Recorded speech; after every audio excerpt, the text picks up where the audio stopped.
about really not just building a website, but building a website that's actually going to make a difference for you.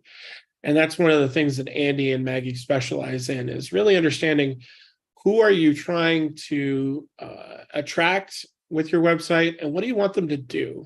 And that's really a good fundamental primer for the user experience that they are really just fantastic at. So we're going to focus a lot on that today, but for those of you who did ask questions, that we're going to try and make sure we answer all of them. Right on. So let's officially get started. Welcome to Ask the Experts, Designing for the Buyer's Journey, featuring Andy Witkowski and Maggie Zukowski.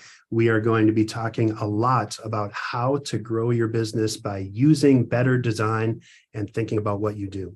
So as we get started, we are going to be taking questions. This is being streamed live over YouTube and, of course, live on Zoom. Thanks, everyone, for joining. If you're wondering if this is being recorded, it is, and it's going to be streamed to YouTube. So you can get to that at busyweb.com or youtube.com/busyweb. You might be wondering who these fantastic people are, and I'll give everyone a chance to say hello in order there. First up, Andy, tell us a little bit about yourself and what you do for BusyWeb. Sure. My name's Andy Witkowski, as the image obviously tells. My role is Director of User Experience with BusyWeb, which means I'm one of the oddballs in the world that can actually balance between design and development and make sure that everybody's talking together to get the best experience for BusyWeb and for our clients. I've been with BusyWeb now about 13 years. I've been in the web world for, let's just say, a really long time. 1996 is when I started developing for web. Excellent. Thank you, Andy. Welcome. Maggie. Yes, Maggie Zukowski. I've been with BusyWeb for almost 2 years, doing design and branding and logo stuff. And as Andy said, he is a weirdo, so he does both the development and the design side. So he keeps me on track there. And yeah, I think we make a pretty good team. So Excellent. Thanks, Maggie. And of course, Trygve needs no introduction, but go ahead. It really depends on the day and what hat I'm wearing, but I am host of the podcast. I co-host this webinar with you, Dave, and then I am head of sales. Perfect. Thank you, Trygve. Well, let me start screen sharing back up again, and we'll get into our program for the day. So as we go through, there's a bunch of stuff that you're probably wondering, and we are getting questions in already. So thanks to folks that are posting those questions for us. The first one is, what is UX design? So team, have at it. Maggie, you want to start with this one, and I'll come right up behind you? yes, absolutely. So as Dave said at the beginning, UX design basically is user experience design. So it is exactly what you would think.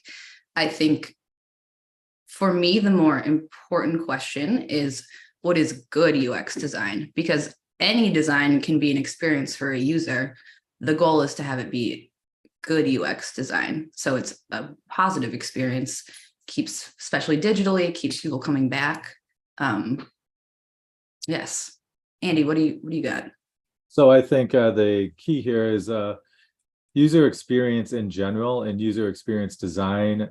Many times we read about this and it's in the digital world, but really it's about brand experience overall and the whole user experience, both in the physical world and in the digital world. Today, we're going to probably focus a lot more on the digital world and the buyer's journey through the digital world, but the same principles apply to both a physical world as well as to the digital world.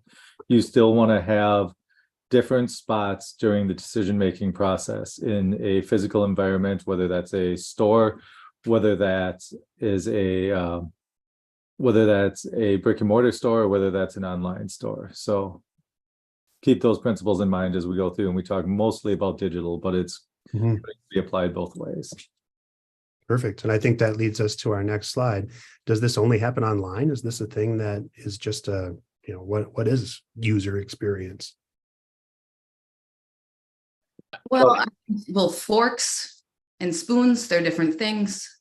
Mhm. So, you know, I mean, there's everything we do and touch and hear, I mean, it's all an experience. So it applies to everything. I mean, there's certain principles that we'll go through that are specific to digital, but like Andy said, when a customer walks into your store and they're trying to buy a sweater and there's not a salesperson there to help them, then they might just leave. Mhm. For sure. I think about this in the when I think about this kind of thing, I think about Doritos, and I think about the chip aisle at the grocery store, Dave, where there's a fixed amount of space in the chip aisle, and where your product is it on a high shelf where people can't reach it? Is it on a low shelf where people can't see it, or is it right at eye level where it's the most appealing? That's an experience that has been designed over the years to give premium placement to the things that matter to the people the most. Mhm. And so when I think about user experience, it's where do we put the Doritos on a website? Because a website is very much like the chip aisle in that you have a fixed amount of space. And in fact, websites are a little different because the space often becomes variable. Are you looking at it on a phone? Are you looking at it on a big 30-inch screen? So all that goes into trying to make sure that the Doritos are front and center. So we did have a question come in for Andy and Maggie. Jenna F from St. Paul, Minnesota says, what's the difference between UX design and UI design? Great question. Thank you, Jenna. Sure. I think the basic difference is UI is user interface and UX is user experience. So interface are the elements that go into the experience. So interface design could be anything from a home page to an interior page, but it can be as broken down to a block of content, an image, a video, a call to action on a page. And all of that goes into the experience and where people are within the buyer's journey at any given point in time. Excellent. Yes, and even like a button or a call to action, and all of those things are more designy and less broad, like of a broad spectrum. For sure. Well, let's make this a little bit more concrete. And I know that we have an example. So I think this is an Andy thing. Actually, this is a Maggie thing. Oh, is this a Maggie thing? Perfect. So Maggie, tell us about what we're looking at. So this is my favorite metaphor or example of UX design, and very like succinctly demonstrates that it's not specifically digital. So if anyone wants to answer this question in the chat, you go up to a door, what would you do? How would you open this door? Right? Yes. And this happens all the time. Every time I go to the 7-Eleven, okay, I never know. And I always look like a ding dong because I never know. But if we go to the next slide, it will just show that so they had to add a signage that says push.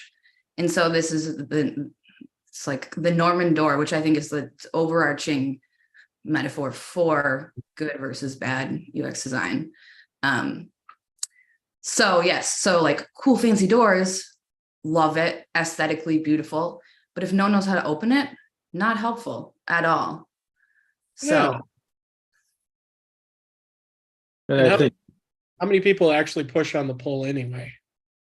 probably a lot. I'm sure a lot. yes. Yeah. And it's probably embarrassing. Yeah. Yeah. Yeah. So this is the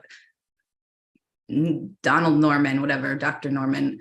Mhm. He's like, if you have to have like a manual, you have to explain how something works, then it's a failure.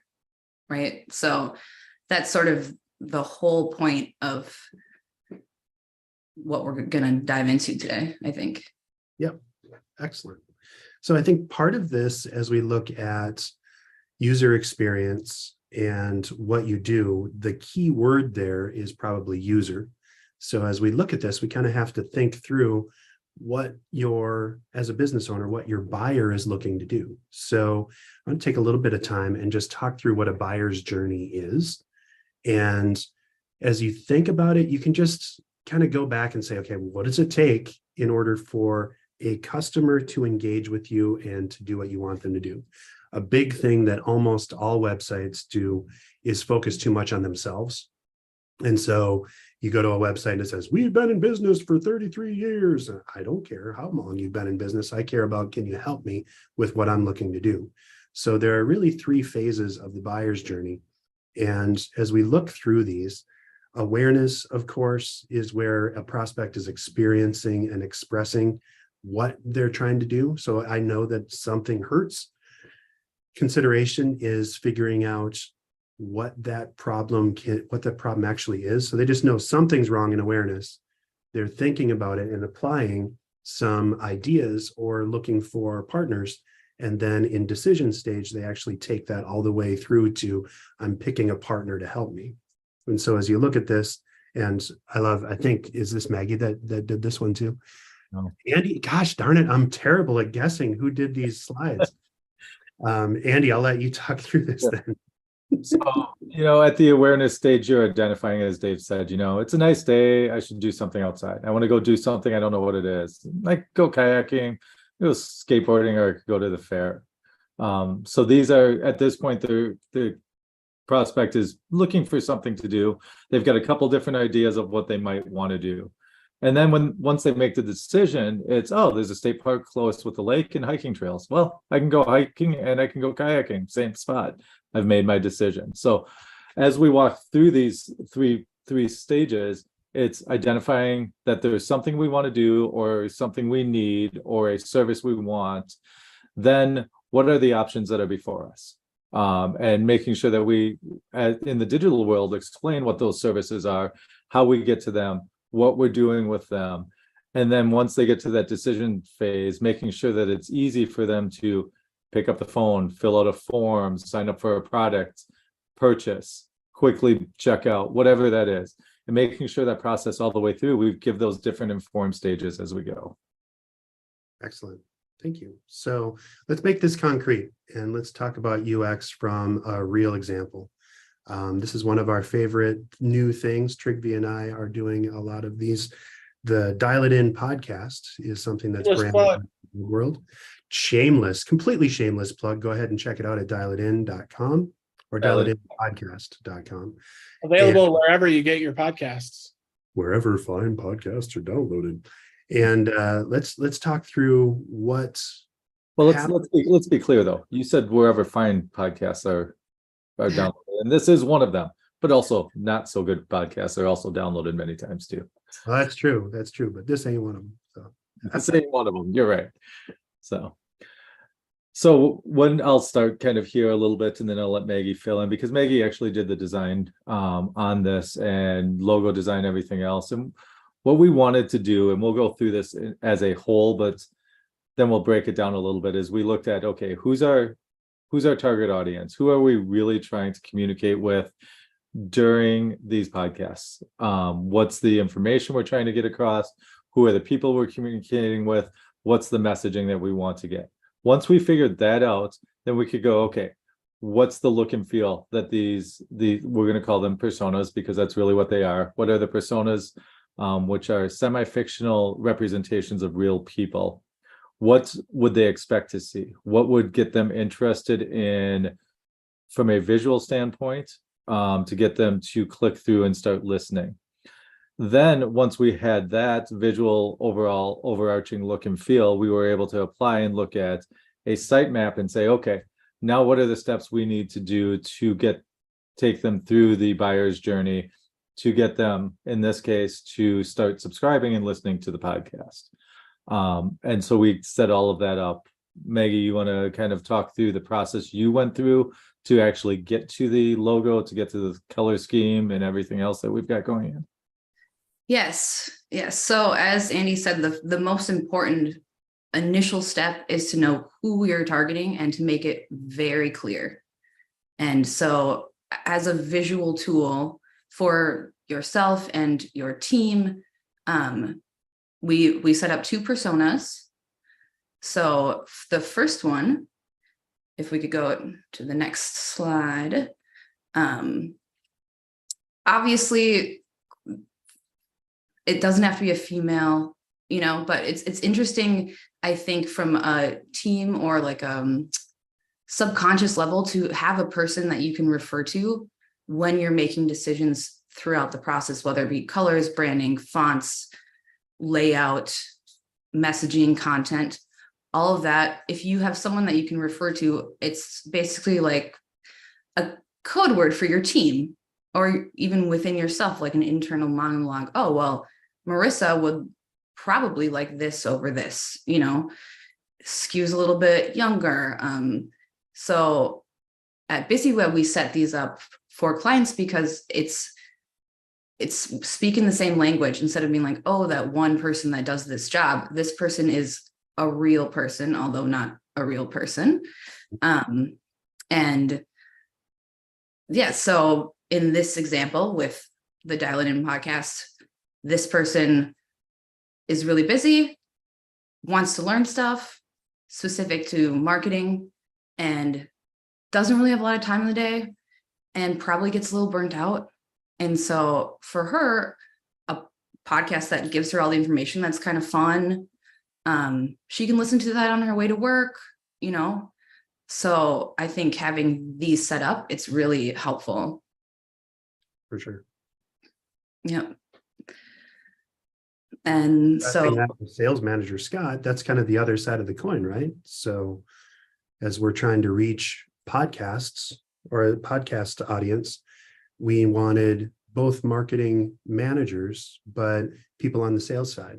So this is slightly different, tends to looks like it skews a little bit older, or they skew a little bit older, and probably have slightly different ways that they connect. So this person's more likely to use a desktop computer than marketing manager Marissa, for example. But that kind of helps us to identify what their wants, what their needs are, and how we can work with them best. So we're almost using this as you pull up your personas, and as you're designing, as you're building websites, as you're writing content, it's like a letter to Scott or Marissa. And here's what we want to do. And you're building something to engage with that particular kind of person. Well, the other thing when you're looking at it, we're talking specifically visual in this webinar, but also from a messaging standpoint, you're going to look at these personas, and every bit of information you're going to want to try and associate with the personas, where they are, how they speak, what they would expect to see on the website, what they're reading, education level. Are we, if we're building a site for a child's toy company, we're not going to be writing to them at a college level. Vice versa, we don't want to insult C-level class by writing to them at a high school level. They're going to expect a different tone. They're going to expect a different visual look and feel, all of that. So the personas really help us to match all of that together when building the whole experience. Right. And maybe an example of a mismatch for sales manager Scott would be like, yo, what's up, homie? This is blah, blah, blah. And we're here. And, if you're out partying with your buds and with 3 Z's at the end, and, you're going out and hitting the slopes, whatever, so that's probably a mismatch. Right. And if we go backwards to marketing manager Marissa, if we tried to say, if you're frustrated calculating the ROI of the revenue for your business and are really trying to figure out the regression analysis for blah, blah, blah, that's a mismatch. Marketing manager Marissa wants to stay on top of the latest marketing trends. And sales manager Scott wants to be knowledgeable about what's happening in sales methods and tech for this particular audience, right? So I guess that leads us to our next big question. How can you effectively enhance or detract? I want to interject something, if you wouldn't mind going back a little, Dave. Sure. One of the differences between that I think a lot of companies tend to fall down on is the difference between an ICP, which is marketing jargon for ideal customer profile, and an actual Mhm. persona of a person, because an ideal customer profile is actual facts about the kind of companies that you like to work with. So things like, well, we like to see that they have over $500,000 in revenue, or they have, they're within 100 miles of Oshkosh, Wisconsin, or they have, a certain kind of machine in their facility that they need to work with. What's interesting about these personas is that these are not fact-based, these are based on emotion, because the psychology of buying tells us that there are two stages to buying. The first one is people make the decision to make a purchase in some way, even as small as, yes, I would like to have another meeting with you. Yes, I would like to learn a little bit more. Yes, I want to take the next steps with you. People make those decisions emotionally. So as you look at these two things, a lot of what they're talking about is based on emotions. Like, yes, Scott here wants to know what are the products and tools for the best value, because he's concerned about doing a good job at work. So that's where that key question and ideas comes from, is his concern. And then, so as he thinks about this on an emotional level, then he rationalizes his decision making intellectually. So when we start with the emotion, that's where Andy's team of designing and using colors and using pictures and even using the copy really comes into play. Right on. And So- actually, I asked, how do you get information for personas? So how do you know who these people even are? Sure. So I think there's many different ways. There's actually services out there that'll help you develop personas. You can take a look at the demographics of your current website and actually survey either your clients or your website visitors to find out who's coming to your website to see if they're a match at this point. If you're looking to set up a business or change your personas, or who you're trying to target, census data is actually a really good place to start. There's a lot of different government sites that'll give you geographic census data if you're looking at geographics. And just industry related associations, the manufacturing associations, for example, or the AIGAs, if you're looking in the art world, that kind of stuff, have a lot of demographics that will help you narrow down your personas and really help start identifying who you're talking to. Got I it. also And- think the other thing to consider is who do you like working with the most? Not who makes you the most amount of money. Who's the people that really want to get out of bed and work for, and be with long term. That's you, Trigby. That's who I want to work with long term. And that's why I have a whole persona that I keep trying to get you to follow. But Excellent. Well, thank you guys. Let's keep going and talk through how to effectively enhance or detract from the buyer's journey on the web. So, people asked before, is UX only online? Let's talk about it. Okay. Thanks, bud. sorry, we didn't have the recording going, Dave. Yeah, it's streaming live. That's cool. All right, my bad. Perfect. All right. So let's roll to the next part then. Maggie, how do you effectively enhance or detract from a buyer's journey? Well, from like a visual design perspective, as we've spoken about a bunch of times, the main goal is that it's user-centric, human-centric. And part of that is, which we'll go into a little bit later, but you want everyone that possibly wants to use your website to be able to use your website. So ADA, American Disabilities Act, compliance with that is a huge thing. Mostly that comes from color choices, contrast. And while this is a little bit of a tangent, but while someone may not be colorblind, also using contrasting colors, thoughtful color choices, which we'll go into more when we talk about more dial it in stuff. But that is, for me, a huge part of where we're going. And so, yes, ADA compliance is great, because if it's not, it will both, take out a whole section of people that may want to use your site, but cannot. or it's frustrating for them. And also the people that may not be colorblind or, whatever, those people will be like, this is like vibrating. This is, so Mhm. that is a huge way to effectively detract. I love it. Yeah. Oh, Andy, you're muted. Yeah. Thank you. On the web, the ADA compliance is called WCAG, or Web Content Accessibility Guidelines. So if you look for those online, you can see what they are. There are plenty of tools out there that'll help you stay compliant.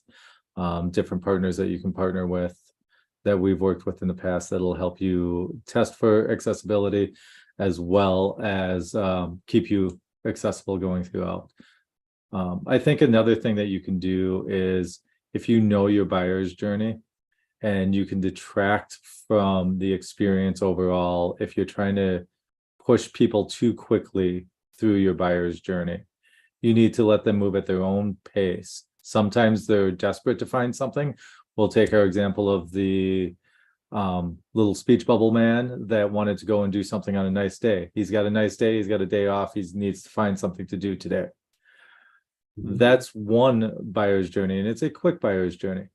Another buyer's journey might be buying a new ERP system, and that's a long process. Your turn on that is probably 6 months to 2 years to find the right product that's going to fit your organization. So knowing the time length and the turn that it takes for your buyers to make informed decisions and make that will help you to make sure that you put the information out there that they need in the time frame that they need it.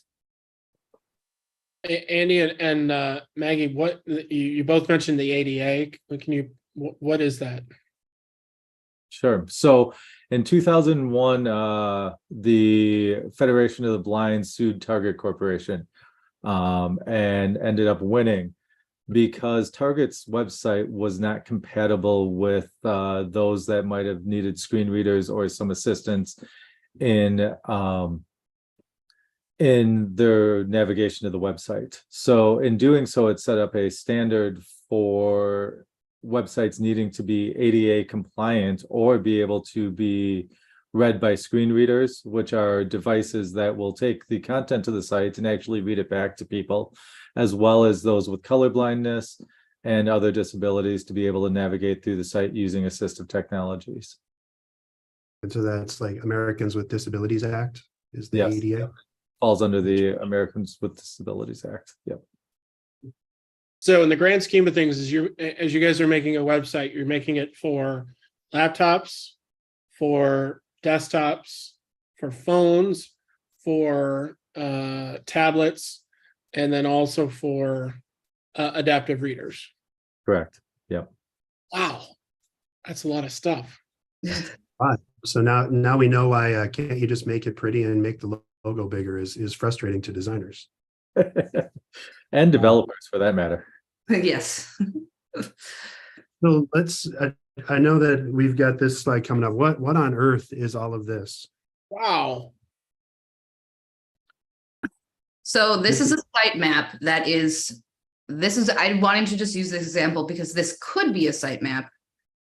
We're going to break it down into a way more simplified version, but I thought it was interesting. So the home page is the pink box at the top, and then you have your, 6 main navigation bits, and then you have all this other stuff like drop downs. And so for a more complex, and this is actually not as complex, but each of the main boxes represent a page, or could represent something on a page. So it is a way for us to really simply visually organize the things that we are going to make their own thing.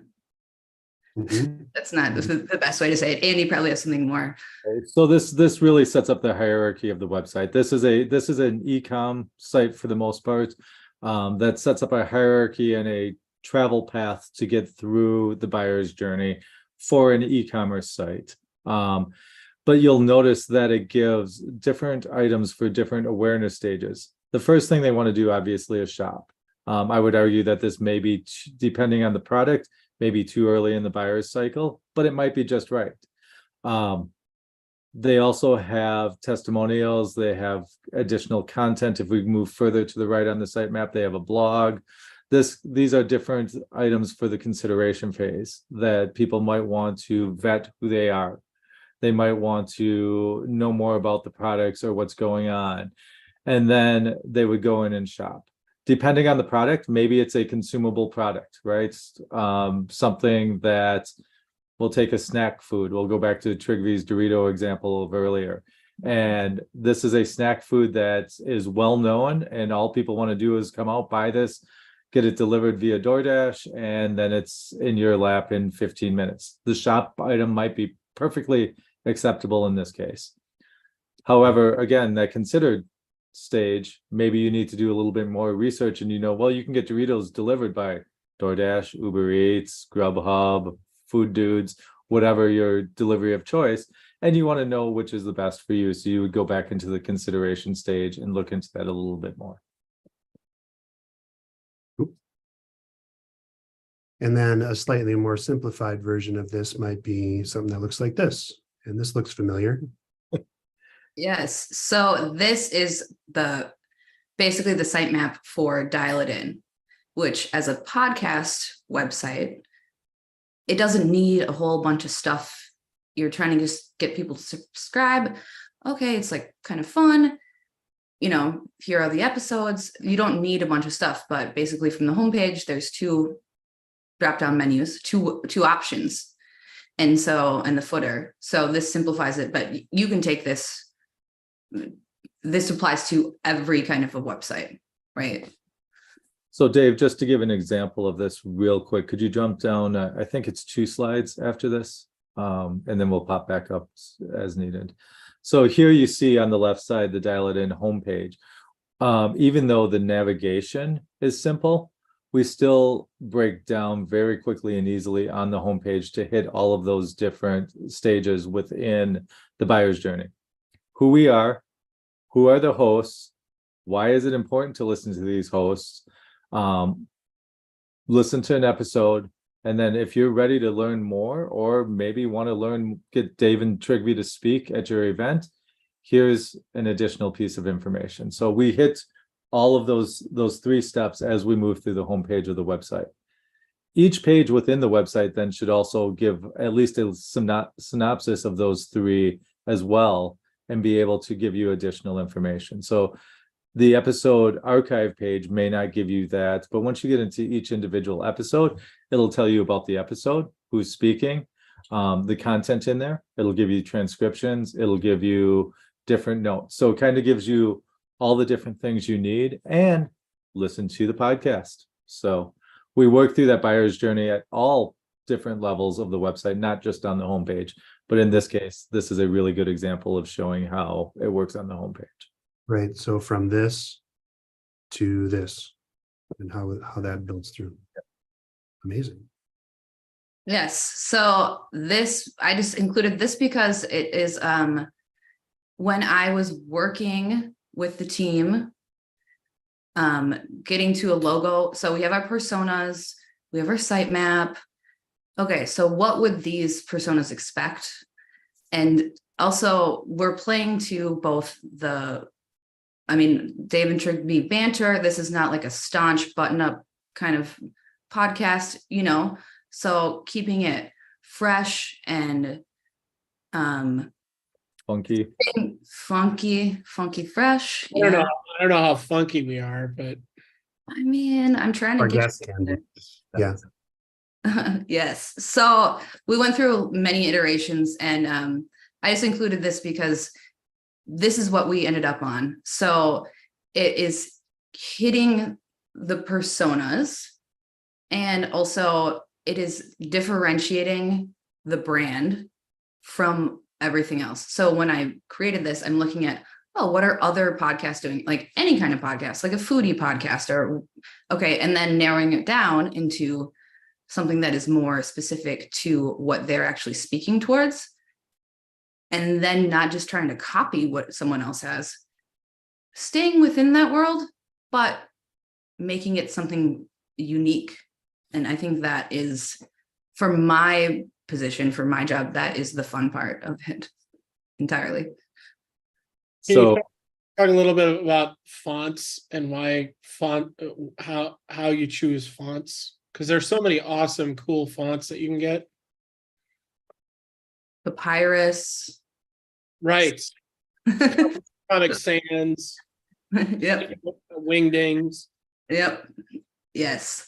I mean, for me, working with fonts and typeface stuff, it's so exciting. And it is actually, I feel like fonts and colors in my brain are the same thing.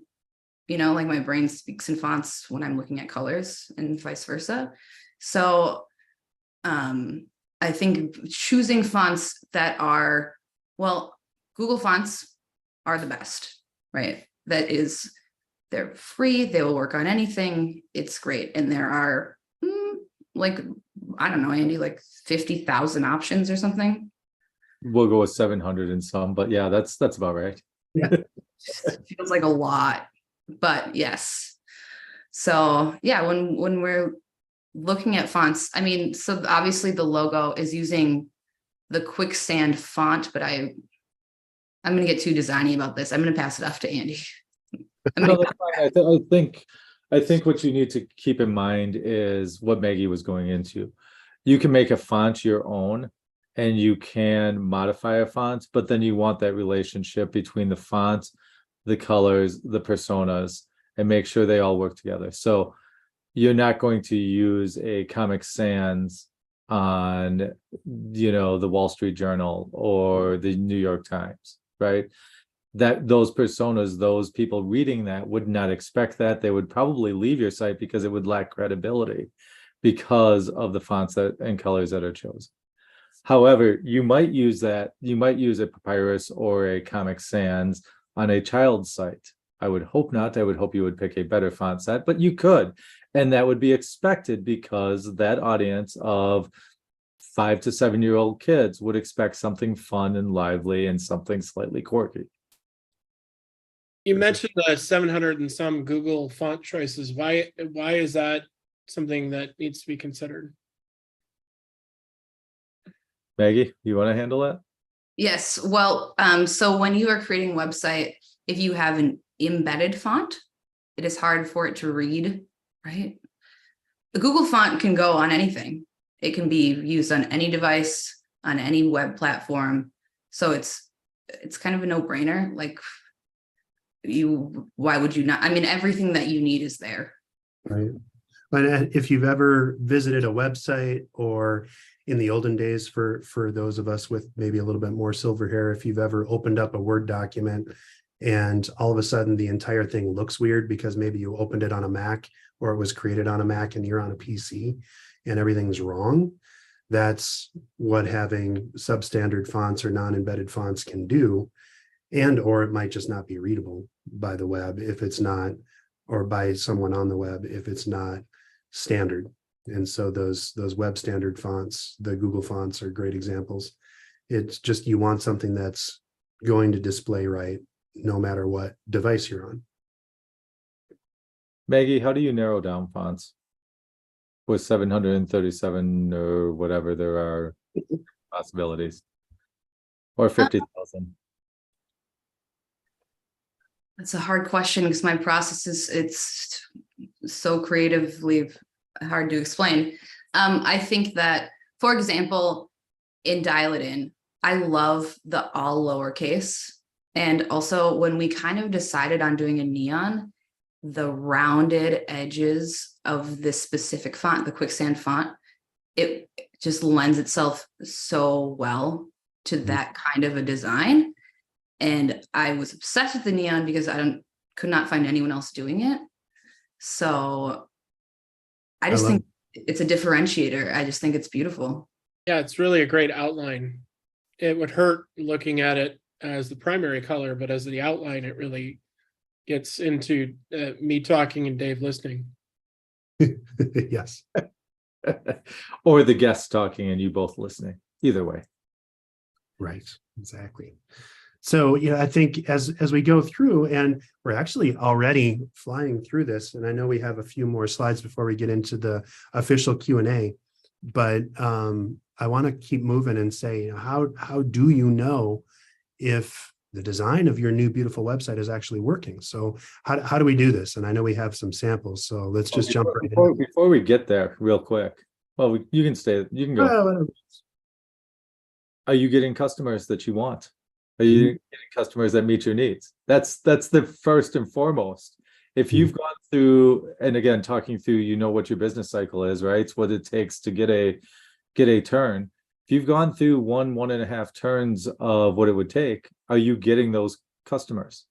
Have you reduced that turn cycle from a year to 9 months?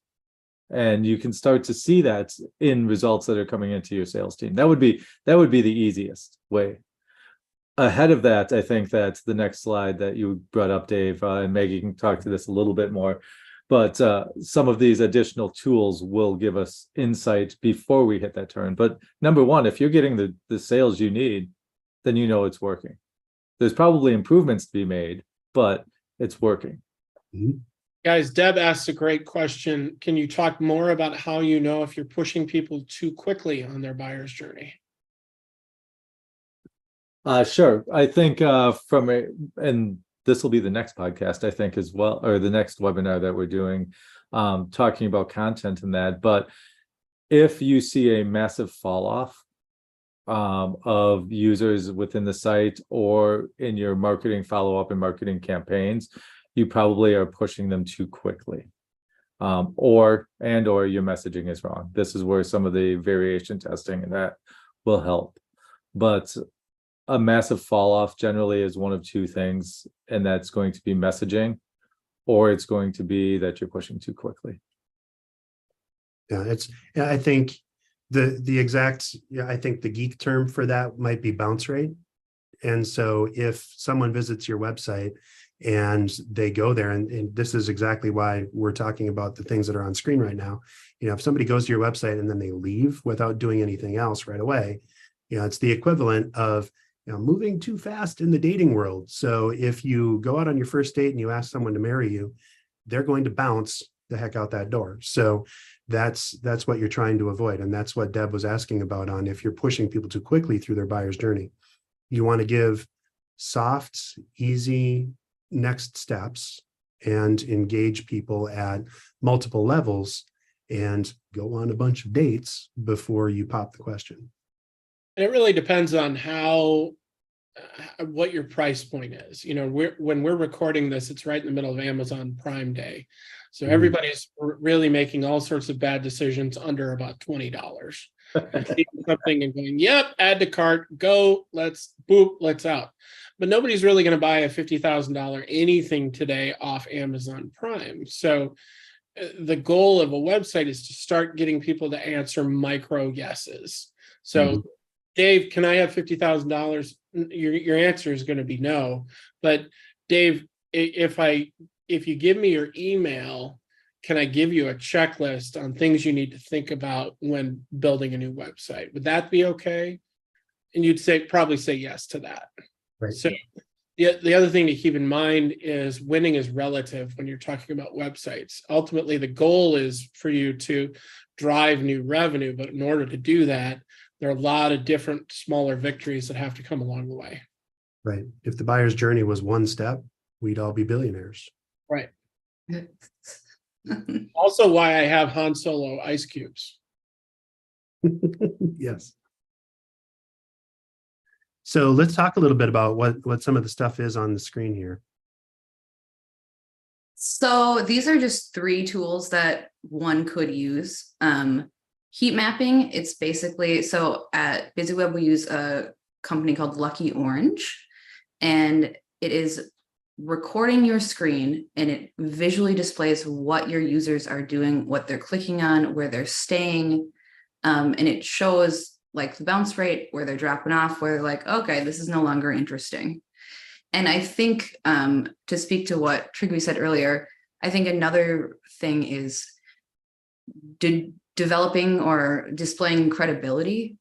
So typically we use testimonials, or something like that, maybe an about us page, which, to show that, yeah, like we spoke on earlier, we don't need to talk about us all the time, but for certain places and times, I think that is important. And so displaying credibility throughout, and consistency throughout all the pages, like your about us pages and all, confetti when everything else is, some like nice gradient grays or something. But yeah, so heat mapping is a really cool tool. A/B testing. So you have 2 versions of your site, and then you let them loose and you see which one performs better, and then you can tweak them. And both of those things could actually be used, should be used in tandem, because that would be really neat to see, on site B, people are loving this section. On site A, people are loving this section. Well, why don't we just combine those 2 things? And then finally, user surveys, we get them all the time. If someone has a particularly good experience, like loves it, of course they'll, do it. Mostly people are like, I hated this thing, which, it's the Yelp review stuff, but if they hated that thing, that is important feedback. I love that, if it doesn't hurt your feelings, then that's great to hear. And, maybe we should fix that, because like 6 people have said that this week, Right. What are some of the things that we would A/B test generally, Maggie, on our sites? Well, I think, for me, like button shapes, and also I think where we place our call to action, that gentle, hey, here's the next step. Does that go right after the top hero, the very top main image, like the intro? Or does that go a little bit further down the page underneath testimonials? Because we're developing credibility there, and we're like, oh, aren't we cool? Let's put this banner and button and next step here. So like the placement of different blocks of content, I think that is a lovely thing to test for sure.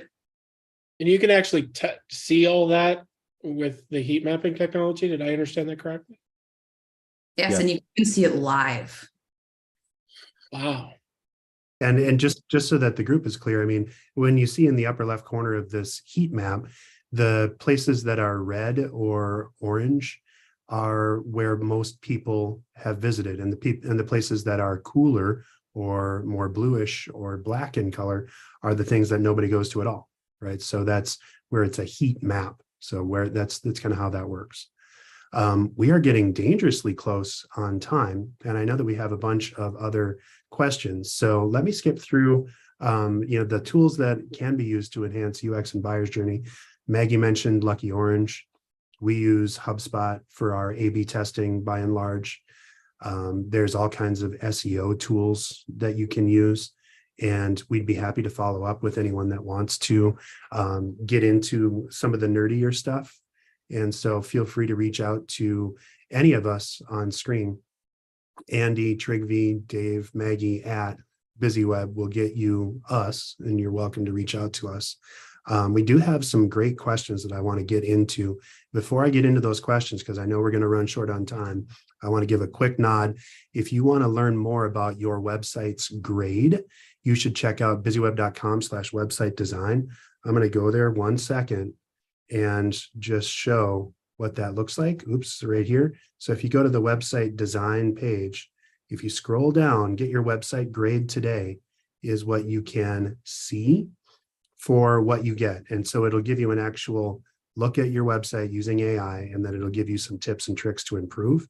And then we also have a great event coming up in August with Michelle talking about marketing strategy. So how to build your trends, how to do planning, how to budget for getting the right results that you're looking for. So let me go back to our slide then and go back into some of our questions. And I want to give our live questions first precedence. So Deb did ask, what tool do you use for your heat mapping tech? And that's called Lucky Orange. And it's super, super helpful. Another one that's out there that works equally as well is Hotjar. Oh yeah. Those are kind of the two de factos that are kind of out there right now that a lot of people are using. Right on. Let's go into questions. And Trig, do you want to read these off for folks? And Sure. First question that we got, which was a great one, was how do I keep my website up to date? I want to stay on top of trends and designs, but I'm a staff of only 1.5. I don't always have a lot of time to do a lot of research. Well, I guess the question is what do you mean by up to date? Are we talking content or are we talking design? If we're talking design, the design up to date isn't that as difficult as the content up to date, I would say. Keeping content written and keeping more content flowing for Google and for organic SEO, I think is more difficult than keeping the website up to date. Iterative small changes to the website will help. Knowing how users are interacting with your site, if you're getting the right customer base, if your personas are responding, which would be ideally your customer base, those are the things that you watch and you make incremental small changes to see if you can improve that. Writing blogs, writing ebooks, getting different lead magnets out there, those take a little bit more time and more investments to get through. Thanks, Andy. Next question. How, and this is easy answer. How do you create discuss the complexity of multiple buyers, website guests, and their very unique journeys? So unique target audiences need different information very quickly and efficiently. And go. How much time do you have? Because I can go on for hours on this. I think the key is identifying your, and Maggie, you can jump in on this too. I don't mean to monopolize this. Identifying the key similarities between those audiences and really trying to hit on those key similarities between the audiences. If there are great disparities between the audiences, you can look at tools that once you have some general information, name, email, company, that kind of stuff, you can do some personalization to those audiences within your website. So you can use tools like, well, I'll use HubSpot. HubSpot, you can do personalized content depending on an industry, for example, if you wanted to. If you wanted to, you could actually program that into a WordPress website as well, where depending on what information you have, what geolocation they are, you can program in so that the content matches who they are. Yes, and I think this is so difficult. And I think one of the ways that Andy has with the site mapping. So for example, if you have a website that is for college students and or their parents, or high school students, college students and their parents, those are two very different personas, right? The parents and the college student. But if one of your main navigation bits with the drop down is, you know, targeted towards that persona, and there's another one targeted towards the other persona, that's like a sort of an easy way to give both of them a really, really simple way to access the information that they are particularly looking for. Okay, perfect. And lastly, how can you build a well-designed and fun website that also has a functional and successful e-commerce platform? Maggie, this is a design question. No, this is an e-commerce platform question. Okay, we can go back. I can do fun design. I mean, but that's yeah, if you got 3 hours. Yeah. Again, it's depending on who your personas are. The fun is obviously, it sounds like this question comes from a standpoint that this is not a long-term decision-making e-commerce. This is one that you can, you know your buyer's journey, you know how they're going to get through it. Enjoy the process. Make sure that when you're designing out the e-commerce portion, it's equally as fun as the rest of the site. So how do you do it? Well, depends on the platform at hand, what your website is built in, where you want the site to go. The overarching is, again, know your personas, know their buying structure and their buying timelines, and then build the site to fit those personas and those timelines. Generally, a fun, quick one would be non-informed or non-long-term decision that you can easily make a quick buy on. Got it. All right, let's do the lightning round. Andy, what type of design looks best on a website? Any type that fits your personas. Ooh. Maggie, what's your best recommendations for an individual that is going to be maintaining their website and need a no-code solution? HubSpot. Boom. Andy, how does UX reach the desired audience?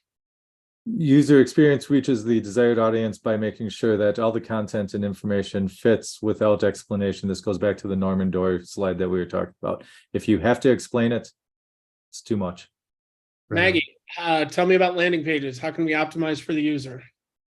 I think that they should be in the same design aesthetic, same style as the rest of your site, and speak specifically to the person that clicked on the link to get to that landing page. Love it. Andy, what are the biggest challenges with GA4? Ooh, me. Oh, How are we Dave, doing? Dave, yeah, ding, ding, ding, ding, ding, Dave. I think the biggest challenges with GA4 is learning a new tool for the folks that have been using Universal Analytics and now are without it. But also it's asking for less data while trading for deeper data that you can get without knowing the person. So events is the big name of the game for GA4. And events means how far down did the person scroll or did they click? But you don't get as much information about the user because of privacy concerns and regulations. So that's the biggest challenges. It's giving you slightly different info.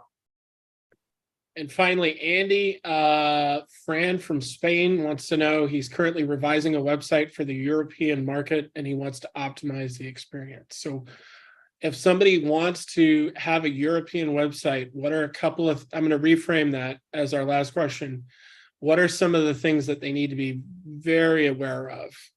I think, I think I know where you're going with this question, and that's GDPR, which is the making sure that your audience can opt out of any data collection, and if they've opted into data collection, they can ask that it be deleted. That's going to be number one. That's going to be similar to in the US what we're dealing with the California Information Protection Act, where you want to make sure that people have access and rights to do what they need with the data that you have collected from them. Additionally, you still want to be aware of any it's the American Disabilities Act, but any Disabilities Act that might be in place in the European Union, as well as look at your language structure of your personas. If you're going to be somebody that's going to be, for example, in Germany or the Czech Republic versus Spain and the United Kingdom, those are going to be different language structures. So look at probably a site that has a multilingual and part of to it. Right. That was a huge lightning round, and we're at 2 over. I apologize for folks, and thank you for all. Everybody stayed, so this has been super helpful. Andy, Maggie, thank you so much for sharing, and looking forward to the next time we get a chance to do this. And speaking of that, August 2nd, we've got Ask the Expert Marketing Strategy with Michelle Hansen. And don't forget, if you want to check out your website grade, go to busyweb.com/website-design. Scroll down about one scroll and you'll see the form to request your version. Thanks everybody for a magnificent Busy webinar. And team, thanks again for your time and attention. My pleasure. That was super fun. Yeah. See you next time, everybody. See everybody. Bye.